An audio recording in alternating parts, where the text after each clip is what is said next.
Welcome to Physical Quantities. By the end of this lesson, you will secure the silent recurring marks that underpin every calculation in your physics A-level. Every measurement in physics has two parts that travel together. Strip the unit away and the number tells you nothing. 23 meters per second and 23 miles per hour are wildly different speeds. A bare number is not a physical quantity. This is why every single calculate answer in your exam must carry a unit. It is not decoration tacked on at the end, it is half of the answer, and examiners award a specific mark for it. Train yourself to write the value and its unit as a single object, never the number alone. So if you are asked to state what a physical quantity is, you must give the exact mark scheme wording. A physical quantity consists of a numerical magnitude and a unit. Let us test this immediately. A data table records a temperature as 300. Pause and decide, is this a properly specified physical quantity, and what is missing? No, it is a bare number. Without a unit like Kelvin or degrees Celsius, it is completely ambiguous. Those differ by 273, so the entry would lose the unit mark. Never assume a unit that the data does not state. Let us look at how these units are built. Some quantities are fundamental, defined completely independently of all others. These are the base quantities. The 5 you are assessed on are mass, length, time, electric current, and thermodynamic temperature. Everything else is a derived quantity, built by multiplying or dividing these base quantities.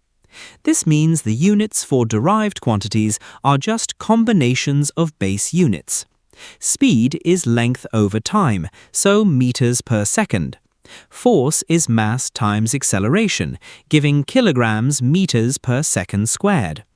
Notice we use negative indices with spaces, never slashes. Writing meters per second with a slash is non-standard, and using a positive index is simply wrong. You must be able to build these from scratch. Let us derive the base units of pressure, the Pascal. The method is always the same 3 moves. First, write the defining equation. Pressure is force divided by area. Never start from a memorized symbol, always start from the physics definition. Next, substitute base units for every symbol. Force is itself derived, so reduce it to mass times acceleration, giving kilograms meters per second squared. Area is length squared, which gives square meters. Finally, combine and simplify using the laws of indices. Dividing subtracts the indices, 1 minus 2 is minus 1, so the base units of pressure are kilograms per meter per second squared. Because units follow algebraic rules, we can use them to check if an equation even makes sense. An equation is homogeneous, or dimensionally consistent, if every additive term in it has the exact same base units. If the terms do not match, the equation is definitely wrong, but if they do match, the equation is only possibly correct. Why?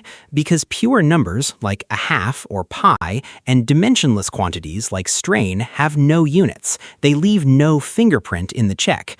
Homogeneity can reject an equation, but it can never prove one correct. This is a one-way logic rule you must state with care. Let us use base units to determine whether the kinematics equation V equals U plus AT is homogeneous. You must check every additive term separately. The left-hand side is velocity V, which has base units of meters per second. The first term on the right is initial velocity u, which is also meters per second. The second term is a times t. Multiply the units for acceleration and time.